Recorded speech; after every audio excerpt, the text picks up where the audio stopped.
विद्यार्थी मित्रांनो, आजच्या व्हिडिओमध्ये आपण रेल्वे NTPC व ग्रुप डी ला मागील वर्षी आलेले प्रश्न बघणार आहोत. तर आजचा टॉपिक आहे प्राचीन ग्रंथ आणि लेखक. तर बघूया प्रश्न. बघा, प्रश्न पहिला काय म्हणते, प्राचीन भारतीय महाकाव्य डॅश डॅश हे सर्वात प्रदीर्घ महाकाव्य म्हणून ओळखले जाते आणि आतापर्यंत लिहिलेली सर्वात प्रदीर्घ कविता म्हणून त्याचे वर्णन केले आहे. तर हे बघा, आपल्या भारतातील प्राचीन महाकाव्य जे सर्वात मोठं आहे ते आहे महाभारत. ते कोणी लिहिले? महर्षी वेदव्यास यांनी. त्यानंतर बघा नेक्स्ट क्वेश्चन, राजकुमारी रत्नावलीच्या प्रेमकथेवर आधारित रत्नावली हे संस्कृत नाटक कोणी लिहिलं आहे? तर त्याचं योग्य उत्तर आहे बघा हर्ष यांनी. राजकुमारी रत्नावली, बघा त्याचं एक्सप्लेनेशन आपल्या खाली आहे. काही प्रश्नांचे जे महत्त्वाचे प्रश्न आहेत त्यांचं एक्सप्लेनेशन मी दिलं आहे. रत्नावली हे संस्कृत नाटक हर्ष यांनी लिहिलेलं आहे. आणि आपण खाली बघू शकता कोणत्या परीक्षेला किती तारखेला हा क्वेश्चन आलेला आहे. त्यानंतर बघा, खालीलपैकी कोणते कालिदासांनी लिहिलेले नाही? खालीलपैकी कोणते साहित्य कालिदासांनी लिहिलेले नाही? बघा, यामध्ये विक्रमोर्वशीयम पण कालिदासांनी लिहिले आहे, रघुवंशम पण लिहिलं आहे आणि अभिज्ञान शाकुंतलम पण लिहिलेलं आहे. तर नीतिसरा हे साहित्य कालिदास यांनी लिहिलेलं नाही. ऑप्शन क्रमांक सी. त्यानंतर बघा नेक्स्ट क्वेश्चन, कालिदासाने खालीलपैकी कोणत्या भाषेत मेघदूत ही कविता लिहिली? बघा, आपल्या सर्वांना माहिती कालिदास हे प्रामुख्याने संस्कृत कवी होते, बरोबर आहे. त्यामुळे याचं योग्य उत्तर आहे संस्कृत. त्यानंतर बघा, खालीलपैकी रघुवंशम संकलित कोणी केले आहे?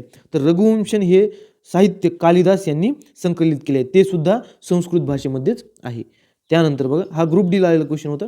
त्यानंतर नेक्स्ट क्वेश्चन बघा, हा RRB NTPC स्टेज 2 म्हणजे मुख्य परीक्षेला आलेला क्वेश्चन बघा, खालील दिलेल्या पर्यायामधून कालिदासाच्या विक्रमोर्वशीयम नाटकातील कोणती कृती आहे? म्हणजे विक्रमोर्वशीयम या नाटकामध्ये कोणती कृती लिहिलेली आहे किंवा कोणती साहित्य कृती लिहिलेली आहे? तर याचं योग्य उत्तर आहे बघा पुरूरवास आणि उर्वशी यांच्या प्रेमाची कथा कालिदासांनी या नाटकामध्ये वर्णिलेली आहे. त्यानंतर बघा नेक्स्ट क्वेश्चन आहे बघा, हा पण स्टेज 2चाच म्हणजे CBT 2चाच पेपर आहे.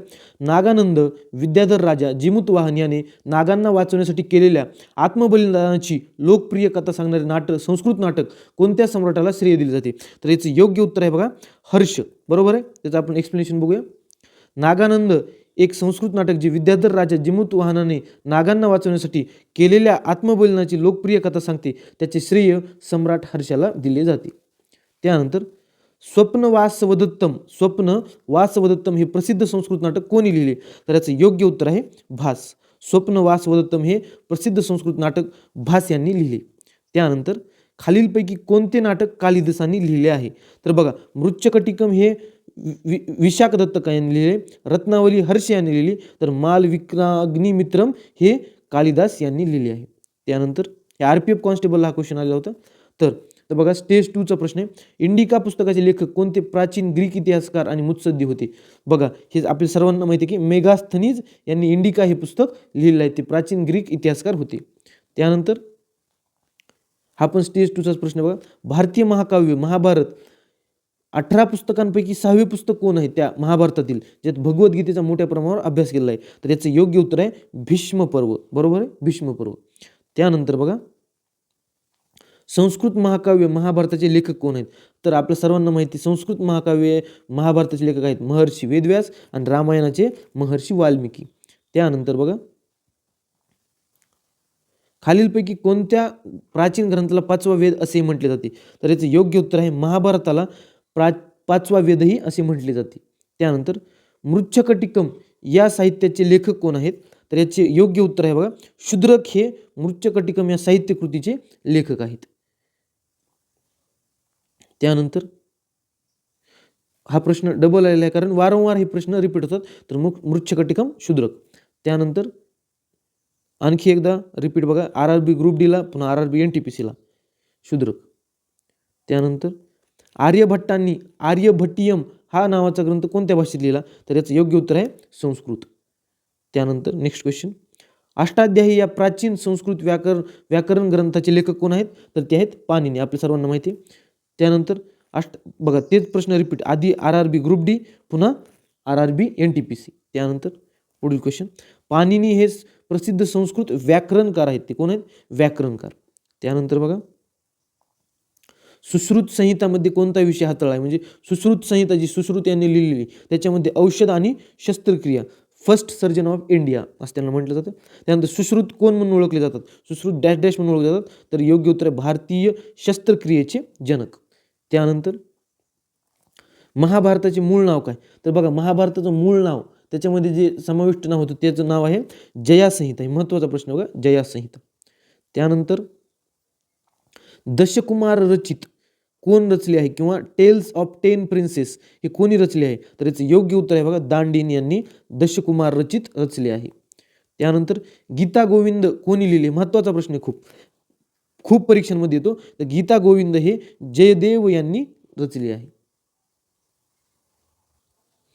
कालिदासाच्या अभिज्ञान शाकुंतलम या नाटकातील शकुंतलाचा मुलगा कोण होता? तर याचं योग्य उत्तर आहे भरत हा शकुंतलाचा मुलगा होता. त्यानंतर बघा, इंडिकाचे लेखक कोण आहेत? हा प्रश्न RRB जेईला आलेला आहे. त्याचं योग्य उत्तर आहे मेगास्थनीज. त्यानंतर आता महत्त्वाचा प्रश्न आहे, तमिळ कवी कंबनने खालीलपैकी कोणत्या ग्रंथाची तमिळ आवृत्ती संकलित केली? बघा, कंबन रामायण आपण हा शब्द ऐकलाय, तर त्यांनी रामायण हे तमिळ भाषेमध्ये संकलित केले. कोणी? तमिळ कवी कंबन यांनी. त्यानंतर बघा, त्याच आवृत्तीला कंबन रामायण असे सुद्धा म्हटले जाते. त्यानंतर संगम काळातील महाकाव्ये शिल्पदिकरम आणि मणिमेखलाई कोणत्या भाषेत लिहिली गेली? बघा, संगम काळामधील महत्त्वाची भाषा होती तमिळ, त्यामुळे याचं योग्य उत्तर आहे तमिळ. त्यानंतर बघा, न्यायतत्वज्ञानाचा मुख्य ग्रंथ न्यायसूत्र कोणी लिहिला? न्यायतत्वज्ञानाचा मुख्य ग्रंथ न्यायसूत्र कोणी लिहिला? तर त्याचं योग्य उत्तर आहे अक्षपद गौतम यांनी हा लिहिला, न्यायसूत्र. त्यानंतर मुद्रा राक्षस हे संस्कृत नाटक कोणी लिहिले? तर मुद्रा राक्षस हे संस्कृत नाटक विशाख दत्त यांनी लिहिले. त्यानंतर बघा, पंचतंत्रचा लेखक कोण आहे? पंचतंत्र हा सुद्धा परीक्षेला खूप फेवरेट क्वेश्चन आहे. विष्णू शर्मा यांनी पंचतंत्रचे लेखन केले. त्यानंतर बघा, पंचतंत्र कोणत्या महापुरुषाने रचले असे मानले जाते? Repeat question, Vishnu Sharma. त्यानंतर भारतातील नाट्यशास्त्र हा प्राचीन ग्रंथ खालीलपैकी कोणी तयार केला आहे? तर त्याचं योग्य उत्तर आहे भरतमुनी. नाट्यशास्त्र हा ग्रंथ भरतमुनी यांनी तयार केला आहे. त्यानंतर पंचसिद्धांतिका, बृहत संहिता आणि सांख्य सिद्धांताचे लेखक कोण आहेत? तर हे महत्त्वाचे बघा, पंचसिद्धांतिका, बृहत संहिता आणि सांख्य सिद्धांत यांचं लेखन वराह मिहिर यांनी लिहिलं आहे. हे शास्त्रीय ग्रंथ आहेत, सांख्य सिद्धांत, पंचसिद्धांतिका आणि बृहत संहिता. त्यानंतर बघा, तिरुकुरल या प्रसिद्ध ग्रंथाचे संकलक कोण आहेत? तर तिरुवल्लूर हे तिरुकुरल या ग्रंथाचे संकलक आहेत. त्यानंतर बघा, बुद्धचरित नावाचे महाकाव्य कोण लिहिले? तर हा पण खूप फेवरेट क्वेश्चन आहे. अश्वघोष यांनी बुद्धचरित हे महाकाव्य लिहिले. त्यानंतर चरक संहिता औषधाच्या कोणत्या शाखेशी संबंधित आहे? तर याचं योग्य उत्तर आहे आयुर्वेद या औषधाच्या शाखेची चरक संहिता संबंधित आहे. त्यानंतर बघा, राजतरंगिणीमध्ये कल्हणने कोणत्या राजांचे वर्णन केले आहे? तर याचं योग्य उत्तर आहे काश्मीरच्या राजांचे वर्णन राजतरंगिणीमध्ये कल्हण यांनी केले आहे. त्यानंतर बघा, खालीलपैकी कोणते पुस्तक कल्हण यांनी प्राचीन भारतामध्ये लिहिले? तसंच रिपीट क्वेश्चन येतो, राजतरंगिणी. त्यानंतर प्राचीन भारतीय कायदेशीर दस्तऐवज मनुस्मृती हा संस्कृतमध्ये लिहिला गेला आहे. त्यानंतर बघा, खालीलपैकी कोणते साहित्य संस्कृतमध्ये लिहिले गेलेले नाही? तर यामधील बघा, राजतरंगी कल्हणने संस्कृतमध्ये लिहिला, रत्नावली सुद्धा हर्षाने संस्कृतमध्ये लिहिला, मेघदूत सुद्धा कालिदासाने संस्कृतमध्ये लिहिला. तर न लिहिले कोणते? तिरुक्करल म्हणजे हे तमिळमध्ये लिहिलेले आहे. त्यानंतर बघा, नेक्स्ट क्वेश्चन, यापैकी कोणता भारतीय गणिततज्ञ होता? तर बघा, भास्कर हा गणिततज्ञ होता. त्यानंतर खालीलपैकी गणितावर लिहिलेले मध्ययुगीन भारतीय पुस्तक कोणते? तर याचे योग्य उत्तर आहे लीलावती. हे भास्कराचार्य द्वितीय यांनी हे गणितावर लिहिलेले महत्त्वाचे पुस्तक आहे. त्यानंतर बघा, मनुस्मृतीचे इंग्रजीत भाषांतर कोणी केले? तर मनुस्मृतीचे इंग्रजीत भाषांतर जॉर्ज बुलर यांनी केले. त्यानंतर बघा, हर्षचरित राजा हर्षवर्धनचे चरित्र कोण लिहिले? हा महत्त्वाचा प्रश्न बघा. बाणभट्ट यांनी हर्षचरित हे राजा हर्षवर्धन याचे चरित्र लिहिले. त्यानंतर बघा, रिपीट क्वेश्चन, हर्षचरित्र लेखक कोण? बाणभट्ट. त्यानंतर बघा पुढे तेच क्वेश्चन, बाणभट्ट. लास्ट क्वेश्चन बघा, प्राचीन काळात अमरसिंह यांनी अमरकोश नावाच्या डॅश डॅश भाषेतील शब्दांचा शब्दकोश तयार केला. कोणत्या भाषेतील आहे? तर तो याचं योग्य उत्तर आहे संस्कृत भाषेतील. धन्यवाद मित्रांनो.